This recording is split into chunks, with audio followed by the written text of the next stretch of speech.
Hi everybody and welcome to this week's Quick Skills tutorial. My name is Dawn and I'm with nerdygirlcreative.com, and this week we're going to be taking a look at halftones. Halftones are great for things like pop art, comic books. You can use halftones to pixelate your images. I'm going to show you a couple of different ways to achieve this look, so let's go ahead and get started. I'm going to be working in a new document. I'm going to want to go ahead and create a gradient. So I'm going to come over here to my gradient tool. Go ahead and grab that. Make my gradient. I want it from black to white. Okay, now that we have our gradient, we're going to come up here to filter. We're going to come down to pixelate, and then we're going to choose color halftone. We want our max radius at 5. All of our channels should be set to 0. And then we want to go ahead and hit OK. This is probably the quickest and the easiest way to achieve the halftone look. So we're just going to go ahead, and there you have it. You have a nice halftone gradient, dark to light, that you can go ahead and use for things like clipping masks inside texts or, pop bubbles. You can create brushes with this. All right, so let's go to the next one.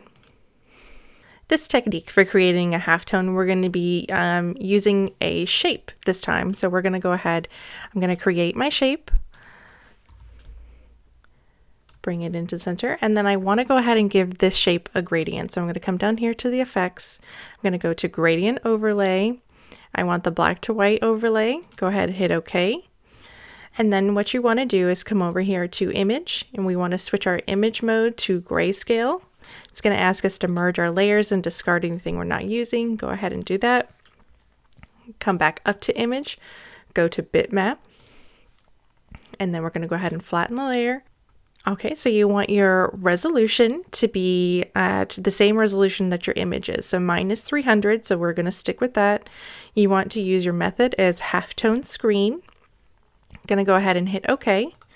And over here you have a couple of different options. Your frequency you can set to, high or as low as you like. You want to kind of sort of keep your angle around 45. And then you have a couple different choices here for the shape. You have round, diamond, ellipse, line, square, and cross. I really like the diamond shape look, but we're going to go ahead and stick with round just for this tutorial. Going to go ahead and hit OK. And there you have it. You have a nice halftone on your gradient. It goes from dark to light again. Okay, and this last technique is actually going to be used on an image. And we're going to go ahead and pixelate this image that I found on unsplash.com. We're going to go ahead and create a copy of our background. We want to go up to filter, filter gallery. Then we're going to come over here to poster edges. Edge thickness of 2, edge intensity of 1, and posterization of 2. Going to go ahead and click OK.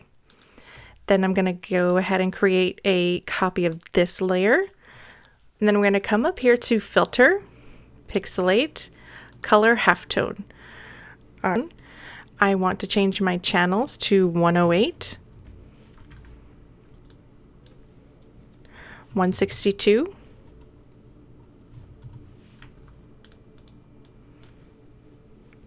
90, and 45. And I'm going to leave my max radius at 5. Okay, and as you can see, it went ahead and pixelated our image. You have all of these nice undertones here. All right, and then what you want to do is change your color blending mode to, I particularly care for darker color. I think it kind of gives it that comic booky feel, so it kind of pops a little bit, but you can play around with all of these these blend modes and just decide what you like. Some people like darken, others multiply. I particularly really like the darker color. I think it kind of gives it just sort of a comic book, pop art feel. All right, that's it for this week's Quick Skills tutorial. This week was halftones.